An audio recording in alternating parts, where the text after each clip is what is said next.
What's going on, guys? Thanks for tuning into the Local Crown podcast, where we're going to teach you how to wage war on your competition and earn your local crown, also known as the top spot on Google.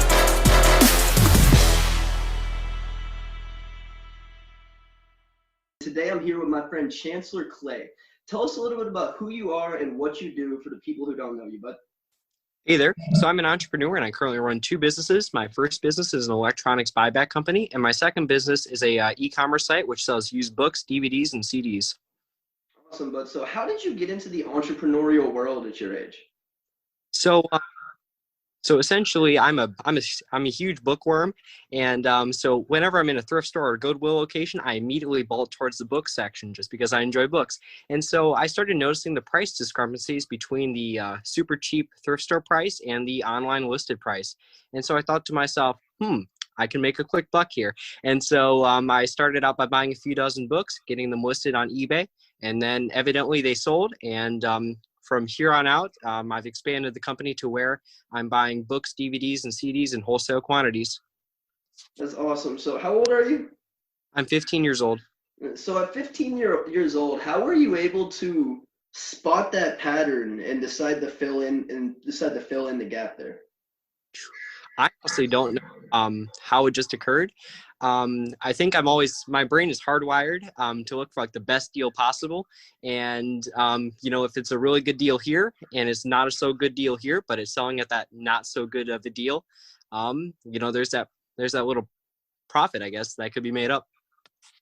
Absolutely. So tell me a little bit about the electronics industry. I didn't even really know that people could get into flipping phones and doing stuff like that. So how does all that work? So essentially how I got started out is there was a lot of publicity regarding the iPhone 11 launch, like endless news articles, endless videos being released, just a huge press push. And so I looked at the eBay price for the phone, and then I looked at the Facebook Marketplace price for the phone. It was just kind of like, that's interesting. So I didn't really do anything with it until I decided to dive in and do some research and watch a ton of videos regarding just the process of reselling phones. And so I started out by buying a cracked iPhone 4S, which is super old, for $9, and I sold it on eBay for like $25. And so I thought to myself, dang, that was pretty easy. So I started flipping, a bunch of older models. I get like an iPhone 6 for $20, sell it for 50 or 100, and then just keep scaling up, building up that capital. And now I've expanded it to the point where my business has just started buying iPhones, iPads, everything under the sun in wholesale quantities. And then we're getting with folks that are overseas. And since electronics are worth more overseas, we can make up that price discrepancy, and that's called profit. So how do you find those connections overseas to be able to sell those phones that you acquire? So finding the connection is actually pretty hard, because with any industry that involves a lot of money, there's a lot of scammers out there.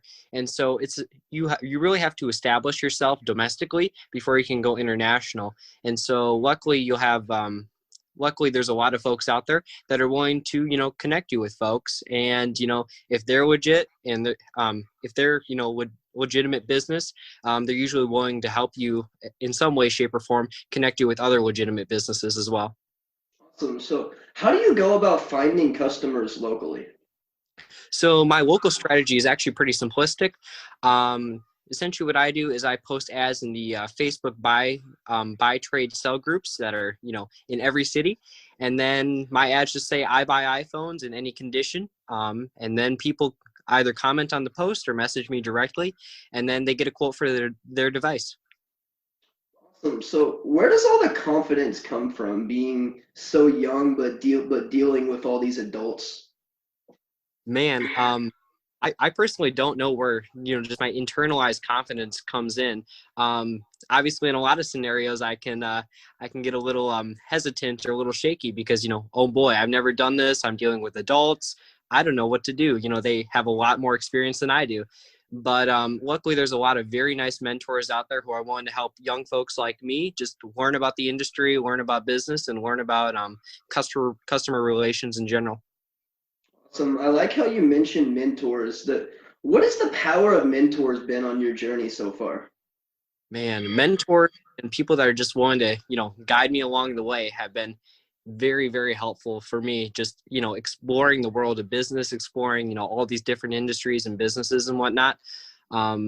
It's truly incredible how people are just willing to lend out a helping hand, especially when they have a ton of experience under their belt. Absolutely. So being a kid dealing with these adults, do they treat you different? And if so, is it in the same way that you expected them to, or how does that go?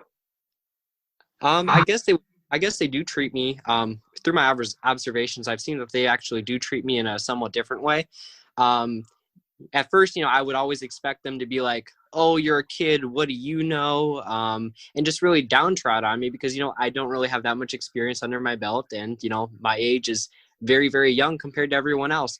But to my surprise, they've actually been really, really folks that have helped me, folks in business situations, folks have been super helpful to me. And it's just really, really nice to have that.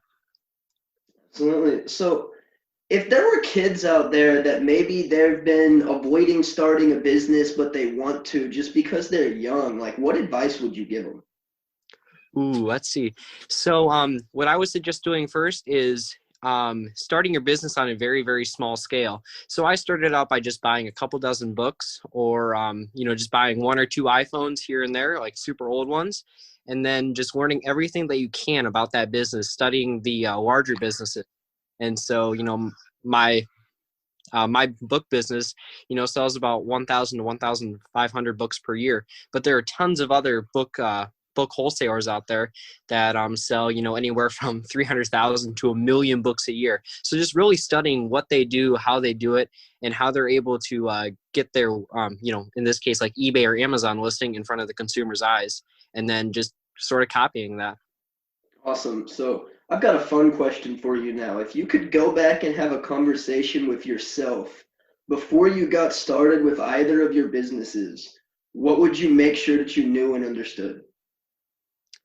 Ooh, I would tell myself to definitely implement some business models or business strategies a little bit sooner, just so I can have increased monetization and increased profit margins. But the biggest thing I would tell myself is that just don't give up, because business and life in general is a roller coaster with plenty of ups and downs. And when you're going up, you're really enthusiastic and you want to keep pushing, but as soon as that roller coaster starts to dip and go down, you really sometimes want to quit, especially in entrepreneurship. And so I've had occasions where I buy like a bad batch of books, or like one instance where I got robbed during a Facebook Marketplace deal, and during those occasions I wanted to quit then and there.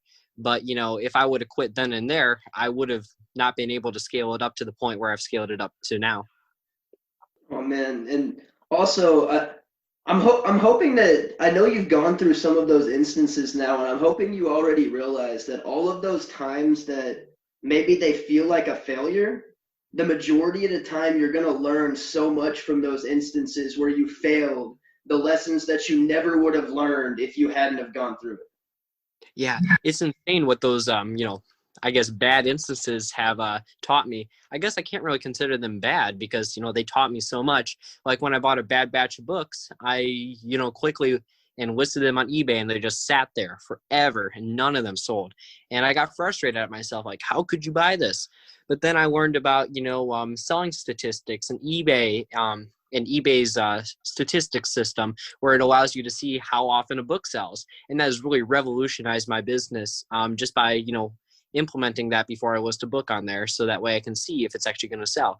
And then with with getting robbed during a Facebook Marketplace deal, that allowed me to, learn about just conducting business safely in general, and to always meet folks inside a secure location at all times. Absolutely. So what is the best way for people to see more of you? Maybe they need to get rid of their old iPhone. Like, what is the best way for people to get in touch with you? I do all my business on Facebook.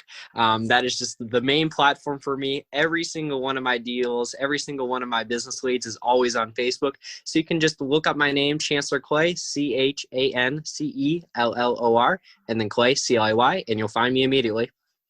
Awesome, bud. Well, thanks so much for joining us on the show today. Awesome. Well, thank you, Trey.